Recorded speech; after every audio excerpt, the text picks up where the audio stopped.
तो देखिए हमारा पास इतना सारा पोई बा जो दीवार पे ज़्यादातर बरसात के दिन में होला। तो हमारा रसोई में रउआ सबनी के स्वागत बा। तो चलिए रउआ खातिर लेके आइल बानी एक नया रेसिपी पोई के साग। तो पोई के साग बनाए खातिर पोई अगर मार्केट में खरीदे के होके तो मिल जात होके, लेकिन हमनी के गांव में पोई ये दीवार पे पुराना खंडहर पे चाहे खेत में ये अपने आप जम जाला। एकर पकौड़ा सब्जी और चाहे साग बनावल जाला। तो आज हम रउआ के साग बताएं। साग भी बहुत तरीक़ा से बनावल जाला। तो आज हम थोड़ा सा मसालेदार साग बनाई। तो एकरा खातिर देखिए इस तरीक़ा के पोई होखेला।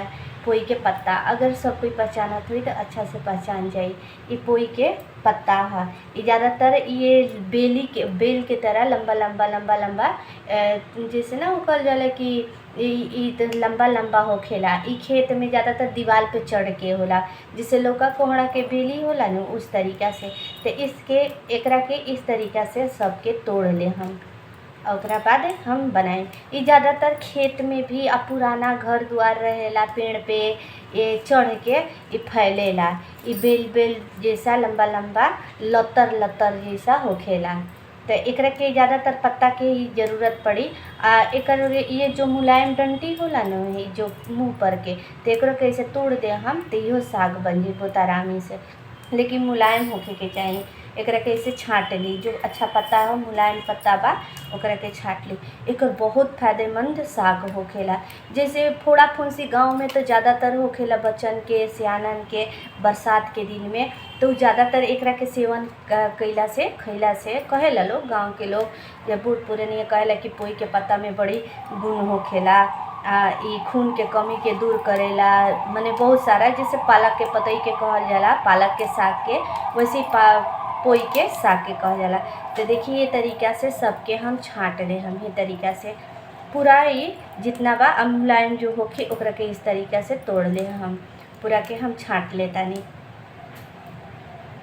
देखिए तो ये तरीक़ा से हम सब पत्ता के तोड़ ले बानी। अब एकरा के हम अच्छा से धो लेतानी।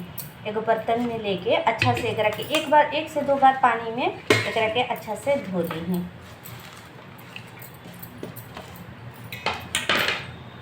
देखिए तो पोई के पत्ता अच्छा से साफ से हम धो ले बानी। एकरा में कोई दिक्कत नहीं है, अभी कोई काटे के ज़रूरत नहीं है। ये खुद मुलायम बा, एकदम मुलायम रही तो कोई काटे के ज़रूरत ही नहीं है। अब एकरा में थोड़ा सा पानी डालम, ज़्यादा पानी ना डालम, थोड़ा सा पानी डालम और एकरा के उबाल लेता नहीं। उबाल के थोड़ा सा मुलायम हो जाए तो उतार दिए। जब तक पोई उबलता तब तक ये आलू के छील के काट लिया। जितना पोई रही वैसे ही अनुसार के आलू डालम। जैसे कि थोड़ा सा पोई बा तो एक ही आलू डालम, ज़्यादा आलू ना डालम। जैसा पोई रही वैसे ही चलते 4 टुकड़ा में एकरा के छोटा छोटा टुकड़ा कर दिया।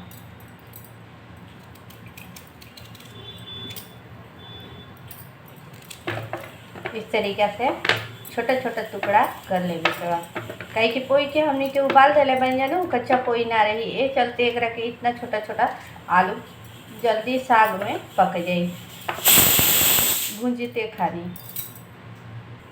चलिए तो हमारी ये आलू के कट कर ले बनी। अब मसाला के तैयारी कर लिया। चलिए मसाला खातिर पहले हम एक बर्तन में ले बनी। एमे डालम लहसुन पेस्ट।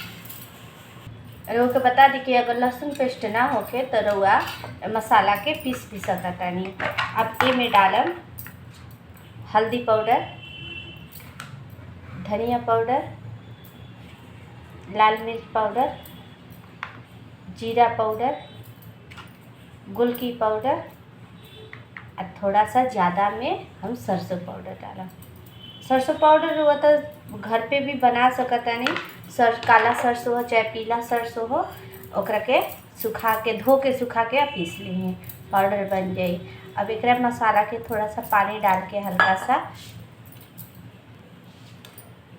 एकरा के थोड़ा सा पानी डाल के फेंटे। ऐसे क्या हो कि मसाला अच्छा से फूल जाई ओकरा में। चलिए तो ये तैयार हो गई। अब चलिए साग लेके आओ तानी। चलिए तो साग हमारा उबल गई बा। एकरा के देखी खोल के देखी तो साग अच्छा से उबल गई बा।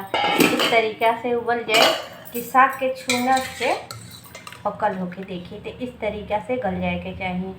देखिए साग अब एक के अच्छा से छान ले हम एगो बर्तन में।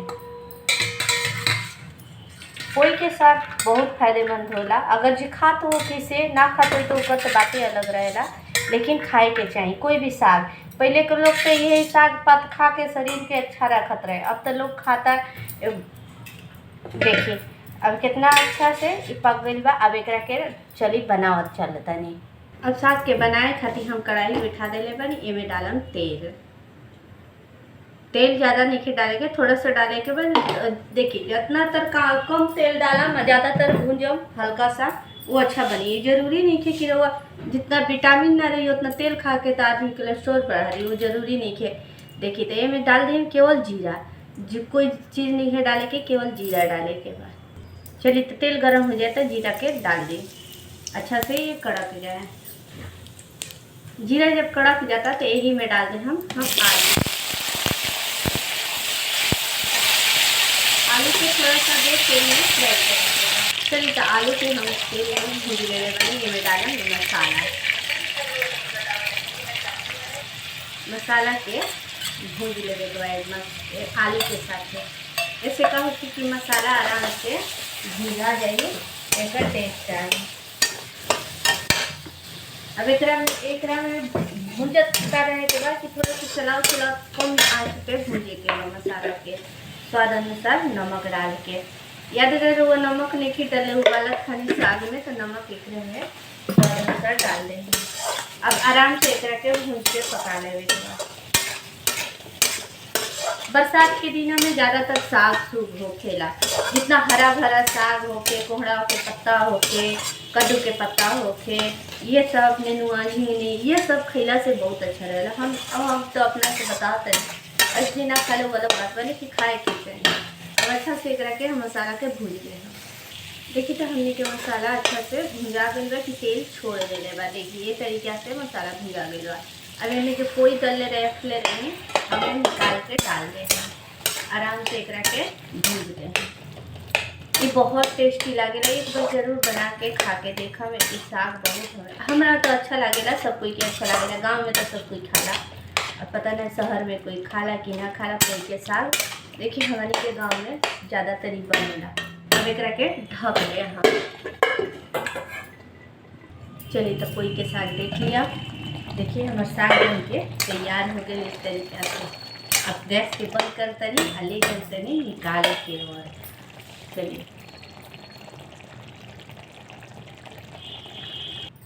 चलिए तो हम सब अपन पोई के पत्ता के साग बना ले बनी। अब अच्छा से उम्मीद करतन कि हम अच्छा से ही बतैले हो कम अपना भाषा में, काहे कि बहुत हम कोशिश करी ला कि वो लोग के अच्छा से समझा दी, अच्छा से बता दी कि ताकि वो लोग समझ भी जाए और हमारे रेसिपी के अच्छा से देखी जाए।